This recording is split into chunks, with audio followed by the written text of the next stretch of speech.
All aboard! Olá a todos, sejam bem-vindos ao Pasquim Pod número 2. Hoje vamos estar à conversa com o psicólogo Rodrigo Teixeira, responsável pelo projeto Ubuntu no nosso agrupamento. Mas antes, sai o jingle.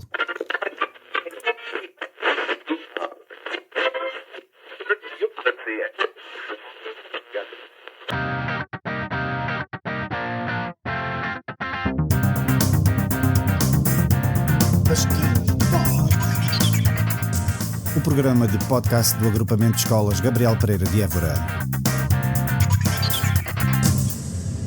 Ora, bom dia Rodrigo. Bom dia, Manel.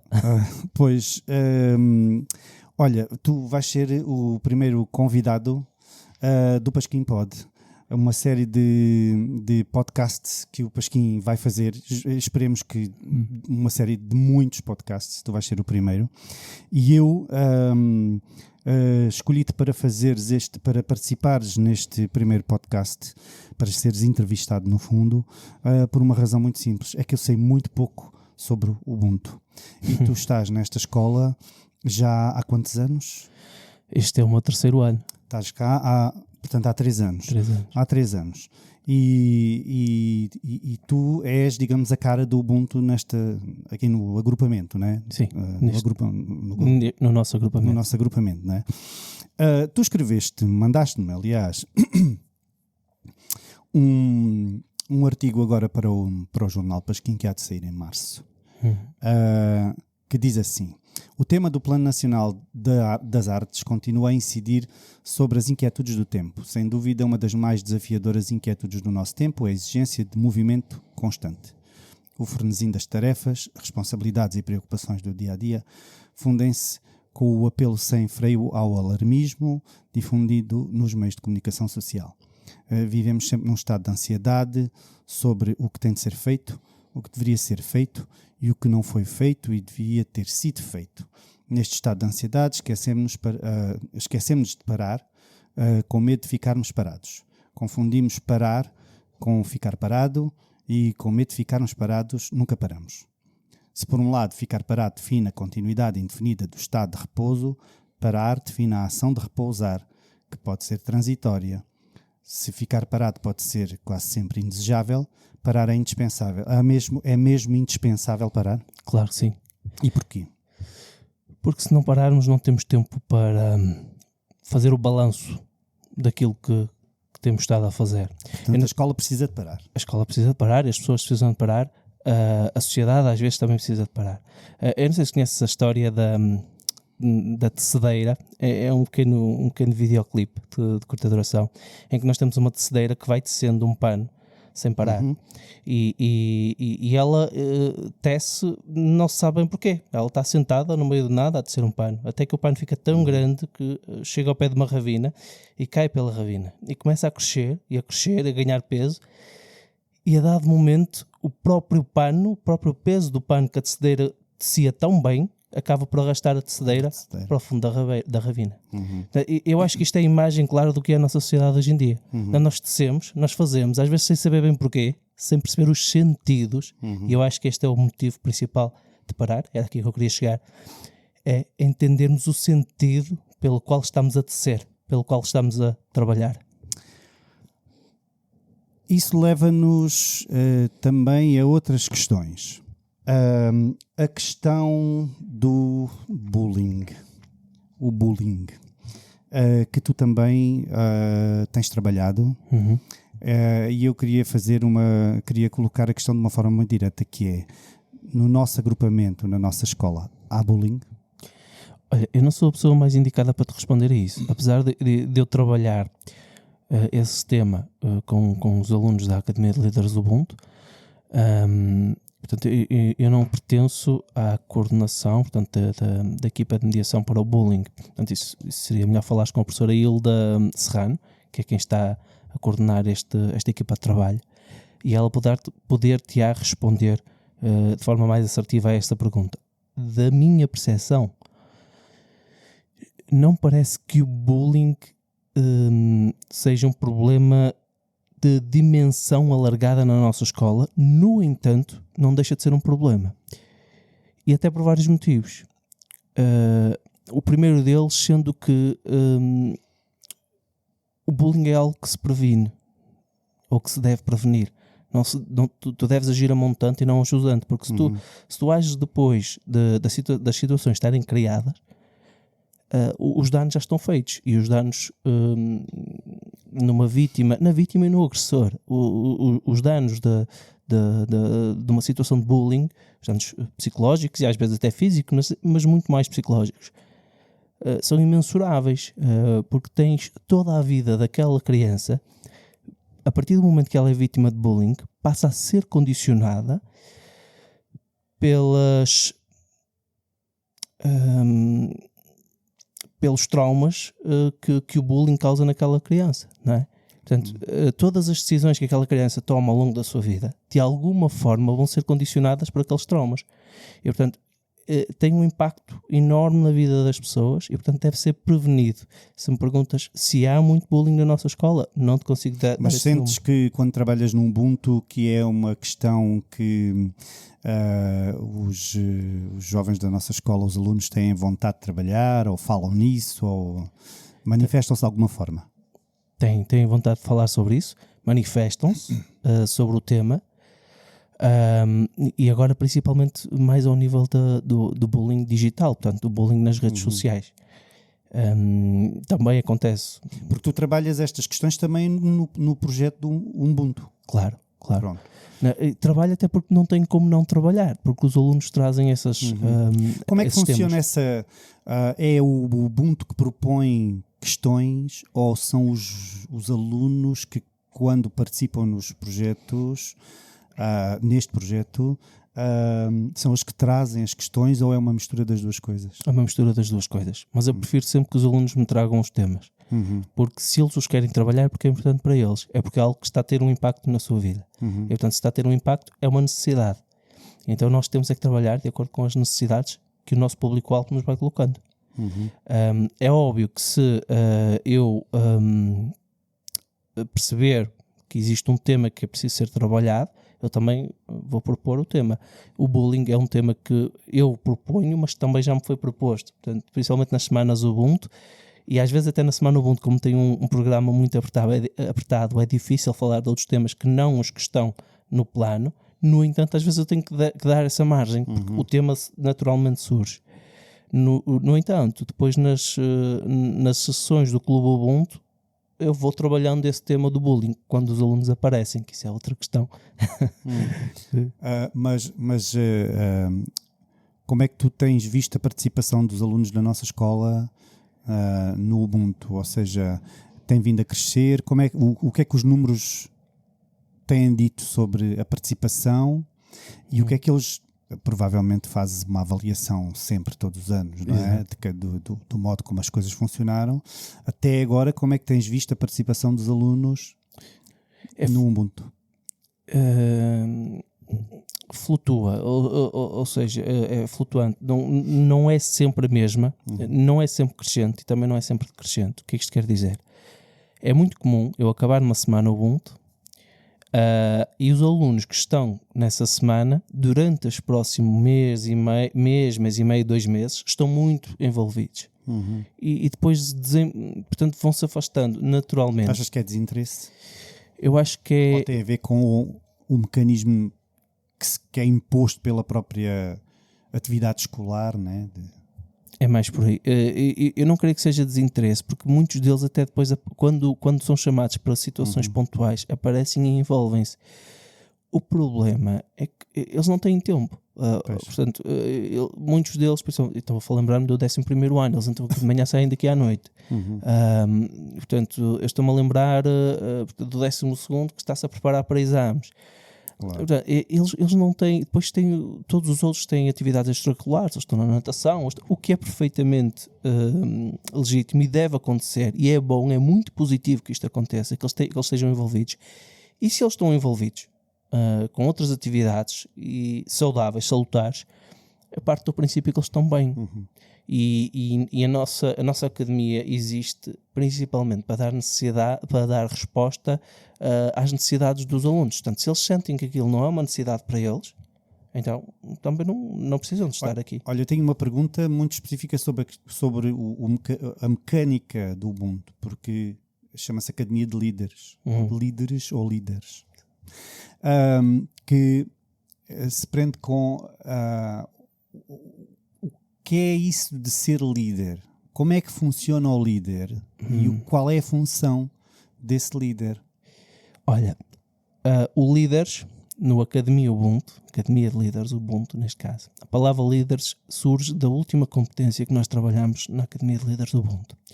Nós temos 5 competências que trabalhamos na Academia de Líderes. Portanto, a autoconfiança, esta ideia de que eu tenho que me conhecer, tenho que saber quais são as minhas competências, quais são as minhas capacidades. Peço desculpa.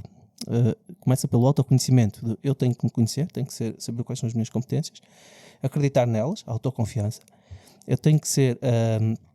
empático, ou seja, se eu me conheço e se eu confio em mim, eu tenho que conseguir estar na relação com o outro. Portanto, a partir do momento que eu me conheço e confio nas minhas competências, eu sou capaz de estar na relação com o outro. E depois, esta ideia de resiliência, de que eu tenho que ser resiliente, na perspectiva que eu tenho que transformar os obstáculos em oportunidades de superação. E há uma última competência, que é o serviço. E as pessoas às vezes... Que é o? Serviço. O serviço. O serviço. E as pessoas às vezes interpretam mal esta ideia do que é o serviço. O serviço não é numa perspectiva de subserviência, numa perspectiva de eu vou servir o outro enquanto alguém que é inferior ao outro. Não. É esta ideia de liderança servidora. E eu trabalho muito isto nas nossas... Liderança servidora. Liderança servidora. O que é isto da liderança servidora? Eu vejo uma necessidade na minha comunidade, na minha sociedade, no meu grupo social... E eu proponho-me a resolver essa necessidade. Eu proponho-me a liderar o processo de resolução daquela necessidade, daquele problema. Okay. Nem que essa necessidade, nem que esse problema seja apenas apanhar um papel do chão. Okay? Eu vejo que está um papel no chão, eu proponho-me a apanhar esse papel do chão. E isto é um serviço à comunidade. Isto é um serviço à comunidade que vai ter um efeito positivo também na minha vida.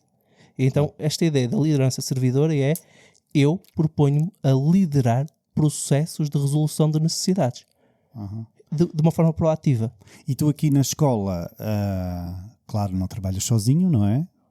Há vários órgãos que devem, presumo eu, funcionar contigo. Portanto, como é que é a articulação com que órgãos? Há de ser com a direção, pois em primeiro lugar, com certeza, digo eu, mas não só, não é? Há de haver aqui outros órgãos, outros parceiros, outras pessoas com quem tu trabalhas. Quem são essas pessoas? O que é que fazem? Todas, de preferência, eu gosto de envolver a escola toda no trabalho que faço. Olha, eu trabalho com o voluntariado, muito. Eu trabalho com a equipa de saúde. Ainda agora estamos a desenvolver uma dinâmica para a semana Pensa Saúde, será alguns na semana de 8 a 17 de maio. 8 a 12 de maio. 8, 9, 10, 11, 12, 8 a 13 de maio, assim é que é. Okay. Há de ser a segunda semana de maio. É a segunda semana de maio, exatamente. E estamos a desenvolver uma dinâmica com a equipa de saúde, que é o Escape Day, que é um bocadinho dirigido aos professores. Lá está, trabalhar também com os professores. Porquê? Porque se os professores não estiverem bem, a qualidade do ensino também não é boa. Portanto, e vamos trabalhar questões relacionadas com o burnout. Eu vi no artigo que tu falas na saúde mental, na questão da saúde mental. Claro. Não é? Como é que vai a nossa saúde mental? Daqui... Olha, eu não sou clínico, é preciso deixar isto claro. Eu sou psicólogo educacional, não sou clínico. Mas tens uma percepção, tenho. Nem que seja um bocadinho melhor que a minha, há de ser. Portanto. Não sei qual é a tua percepção, mas a percepção que eu tenho é que já estivemos melhor. Já estivemos melhor. Eu acho que a pandemia neste caso, a pandemia sim, mas neste caso a forma como a pandemia foi gerida levou as pessoas a desenvolver medos, receios. Tanto nós como os alunos. Quer dizer, tanto nós como os alunos. Tu estando em contacto com os alunos, percebes se calhar melhor isso até nos alunos, não é? E porque os alunos tiveram uma agravante. Nós estávamos numa fase da nossa vida, é claro que nós estamos em desenvolvimento até ao fim da nossa vida, mas estamos numa fase da nossa vida em que muitas das nossas rotinas estão cristalizadas, muito daquilo que é a nossa forma de estar na vida está cristalizada. Portanto, a nossa personalidade, há muitas coisas que já estão definidas na nossa vida. E os alunos apanharam a pandemia numa fase crítica de desenvolvimento. Então, se eles estão numa fase crítica de desenvolvimento e apanham algo que é tão... que cria tanta ruptura na forma como vivemos, como estamos na relação com os outros, até o próprio facto de termos as caras tapadas, não é? Priva-se do contacto visual, priva-se da expressão facial, do estar no contacto. A expressão facial é essencial ao contacto e à relação com o outro. Claro. É essencial, porque tu vês no outro o feedback daquilo que tu estás a transmitir ao outro. Inclusive, houve um fenómeno interessante, que foi quando as pessoas tiraram as máscaras, não se conheciam. Ou seja, conheciam-se melhor com a máscara, ou pelo menos conheciam apenas aquela área da face que estava descoberta. Quando se tira a máscara, a pessoa tornou-se totalmente diferente. E há outras questões mais subtis, mas obviamente eu não seria a pessoa mais indicada para falar sobre o assunto. Mas há questões mais subtis, como por exemplo, nós perdemos um bocadinho a capacidade e esta competência de reconhecer a expressão facial do outro, reconhecer o que é que o outro nos está a dizer com a expressão facial. Dizem que os olhos são o espelho da alma e que os olhos dizem muito, isto é tudo muito romantizado, parece tudo muito bonito, mas a verdade é que tu, quando lês o que uma pessoa te está a dizer, tu lês com tudo. Lês com o que a pessoa diz, com a voz, lês com as expressões faciais, com as expressões posturais. Houve uma desaprendizagem que as pessoas passaram é uma percepção minha, não é algo que esteja estudado, e eu acho que devia ser estudado. Acho que está a ser feito muito trabalho também acaba por ser um bocadinho acaba por não se dar tanta visibilidade, talvez porque não se queira falar muito do assunto, eu não sei porquê, e isso já são outras questões que não importam se calhar para aqui, mas a verdade é que eu acho que faz falta estudarmos isto, o que é que se está a passar, o que é que se passou, estudarmos o que é que se passou ao longo destes anos. Eu queria, até porque não me queria alongar muito com este podcast, e queria voltar à questão do Ubuntu, que é realmente aquilo que me traz aqui. E isso tem a ver com o que é que vai acontecer ao Ubuntu, ou seja, como é que ele está de saúde. Sim. E o que é que se espera, o que é que vai acontecer, o que é que está pensado. Pois. Olha, o Ubuntu está bem de saúde, bem de saúde, porque, olha, nós desde que começámos, no ano passado, se não estou em erro, fizemos... aliás, desde que o projeto começou, em 2020, nós fizemos 2 semanas no primeiro ano, mesmo com a pandemia. O projeto começou em Portugal em 2018, não foi? Creio que sim. 2018, acho que sim. E depois nós começámos cá em 2020. Fomos às escolas pioneiras. Estivemos ali no primeiro grupo de 60, 70 escolas. Foi o próprio agrupamento que se propôs. Foi o próprio diretor do agrupamento que propôs este projeto. Ele contava-me, talvez assim, em jeito de brincar, que estava na praia quando fez a candidatura e que recebeu a notícia, portanto estava de férias, recebeu a notícia, e que mesmo assim o que é também de valorizar, não é? Alguém que está de férias e que percebe a importância deste projeto para o agrupamento. E depois, ao longo dos primeiros 2 anos, no primeiro ano fizemos 2 semanas, desenvolvemos um conjunto de outras atividades à distância, porque tivemos confinamentos, enfim. Foi muito difícil o primeiro ano conseguirmos trabalhar, porque não dá. O que é que este projeto traz ao agrupamento? O que é que ele traz aos alunos? O que é que ele traz aos professores? De que forma é que o agrupamento enriqueceu com este projeto? Olha, naquele artigo que eu te enviei eu falo muito sobre isso, no tal que vai sair em março, que é o impacto humano da Academia de Líderes Ubuntu. E o impacto humano é aquele aluno que é muito retraído e que de um momento para o outro, no fim da semana, a partir de quinta-feira, se começa a abrir e até é capaz de subir a um podcast, portanto um púlpito, e falar sobre o que é que são os seus sonhos, sobre as suas perspectivas e ambições de vida. Nós temos aquele aluno que tinha um conflito com o professor e de repente começa a falar com o professor. Nós temos os próprios educadores, não é? Que durante a semana começam-se a confrontar consigo mesmos e começam a ver algumas coisas têm que ser trabalhadas em si mesmos. Portanto, e isso é muito positivo. Nós temos os alunos que andavam sozinhos ou mais isolados e começam a ter um grupo, começam a poder ter o suporte dos seus pares, e isto é muito importante. Eu estou-me a lembrar agora assim, eu estou-te a falar, estou-me a lembrar de caras, estão a vir caras à minha cabeça. Portanto, óbvio que eu não posso dizer quem são os alunos. Mas é este o impacto humano que me importa. Posso dizer que fiz 10 semanas Ubuntu, eu acho que é esse o valor. Estava aqui a fazer a conta, por isso é que estava ali a enrolar um bocadinho. Posso dizer que fiz 10 semanas Ubuntu, posso dizer que envolvi para aí umas 70 turmas. O número que eu estou a dizer não deve estar muito longe. Eu estava aqui a tentar olhar para os meus números, mas isto bloqueou. Eu posso dizer que envolvi 110 alunos nos últimos 2 anos, e que este ano já envolvi mais, portanto, 60 e tal alunos, se não estou em erro. Portanto, eu posso falar dos números, mas os números não são o reflexo daquilo que é o verdadeiro impacto da Academia de Líderes Ubuntu. A Academia de Líderes Ubuntu traz para o agrupamento mais relação, mais bem-estar, mais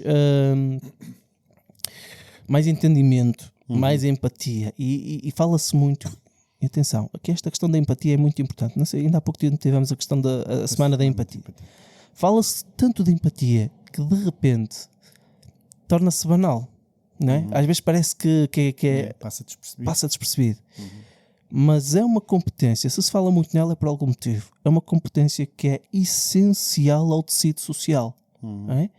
Sem empatia não há sociedade. Um dos primeiros indícios de civilização é encontrarmos ossadas humanas com sinais de cicatrização. O que é que isto quer dizer? Num período da história em que partir uma perna era uma sentença de morte, há um ser humano que sente empatia pelo outro, percebe que aquele ser humano está em sofrimento, carrega aquele ser humano até que ele esteja em condições de voltar a andar. Entendes? Sim, sim, sim. É o tecido social. Claro, a empatia é o que faz com que as pessoas consigam entender. Descentram-se de si mesmos, colocam-se no lugar do outro, e ao colocarem-se no lugar do outro percebem quais são os seus motivos, porque é que se calhar ele respondeu de mal naquele dia, e então evita-se um conflito. Ok, eu percebi porque é que tu me respondeste mal, eu percebi qual é a tua necessidade, lá está, esta história da liderança servidora, Sim. eu percebi qual é a tua necessidade, e então agora eu vou tentar encontrar aqui um meio termo, de forma que ambos possamos ficar bem. Portanto, é esse tipo de trabalho que se faz nesta academia. É isto que nós fazemos alunos, com os nossos alunos. Portanto, identificam-se problemas também, tentam-se encontrar respostas para problemas, trabalham-se interiores e exteriores. Olha, um pouco por aí. Nós começamos na base, antes de encontrarmos respostas para os problemas, nós trabalhamos isso no último dia, na quinta-feira, que é a questão da liderança servidora. Mas antes de encontrarmos respostas para problemas, nós procuramos promover nos alunos as competências que lhes permitam encontrar respostas para problemas. Ok? E isso são os 5 pilares, que é o autoconhecimento, a autoconfiança, a resiliência, a empatia e a tal liderança servidora. Portanto, é claro que depois daqui dá para descentrar para muitas outras competências. Mas estas são as principais que nós trabalhamos. Porque a partir daqui nós podemos trabalhar depois a resolução de problemas, a resolução de conflitos internos e externos, portanto, intra e interpessoais. É a partir daqui que depois se faz o outro trabalho. E também é possível, por exemplo, um professor ou um aluno ou um grupo de alunos propor um trabalho nesse sentido e depois ser trabalhado em qualquer altura, ou seja, há calendários para trabalhar isso ou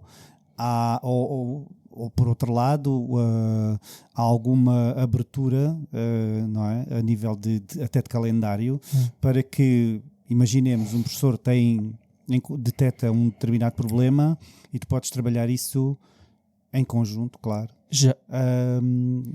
Enfim, quase que de propósito para aquela situação. Já aconteceu e continua a acontecer e continua a haver abertura para acontecer. Olha, aconteceu com uma turma do 8º ano, portanto ali na EBAR, em que uma diretora da turma veio falar comigo e disse: olha, temos aqui uma turma que tem estas características e eu gostava de trabalhar com até porque fica bem com claro que tu trabalhas com o agrupamento e não só com a secundária. Isso, não é? Eu não tenho trabalhado com os de primeiro ciclo. Mas é possível? Ainda não, porque ainda bom, é possível, não é impossível. Se uma pessoa do primeiro ciclo vier ter comigo e olha, intervenho aqui com a minha turma, posso intervir, não no âmbito necessariamente da Academia de Líderes Ubuntu, mas enquanto técnico especializado do agrupamento, posso fazê-lo. Claro, obviamente. Claro. Mas está a ser desenvolvido agora, portanto a Academia de Líderes Ubuntu está em fase de testes para primeiro ciclo e para segundo ciclo também. Porque a Academia de Líderes Ubuntu só vai desde os 13 aos 18. E está a ser desenvolvido para o primeiro e segundo ciclo. Portanto, há essa abertura, inclusive agora que vamos fazer com uma turma de 10º ano também. Portanto, quando há uma identificação, lá está, de uma necessidade por parte dos professores, eles têm toda a abertura para vir falar comigo, ou então passar à direção essa informação e nós vamos tentar intervir com a turma, claro. Bom, olha, Rodrigo, eu acho que não vale, assim, eu neste momento sinto-me perfeitamente esclarecido sobre aquilo que tu fazes aqui. Não estava muito, confesso. O trabalho que inclusivamente a forma como isto se pode expandir, não só para esta escola, né? Esta sede, mas para todas as outras escolas do agrupamento. E portanto era um pouco esta a conversa que eu queria ter e este tipo de esclarecimento que eu também precisava. Se calhar não só eu, né? Mas pronto, eu tenho que assumir a minha ignorância em relação à questão. E agradeço-te a participação e a disponibilidade para este podcast. Com certeza, noutra altura, se calhar daqui a uns tempos, poderemos fazer outro para sabermos como é que este projeto do mundo continua a progredir. E olha, felicidades para o projeto. Obrigado. E pronto, foi esta a entrevista com o psicólogo Rodrigo Teixeira, que nos veio tirar muitas dúvidas sobre a Academia de Líderes Ubuntu. Espero que tenham ficado tão esclarecidos quanto eu. O Pasquim Pod voltará depois da pausa da Páscoa. Até lá, sejam felizes.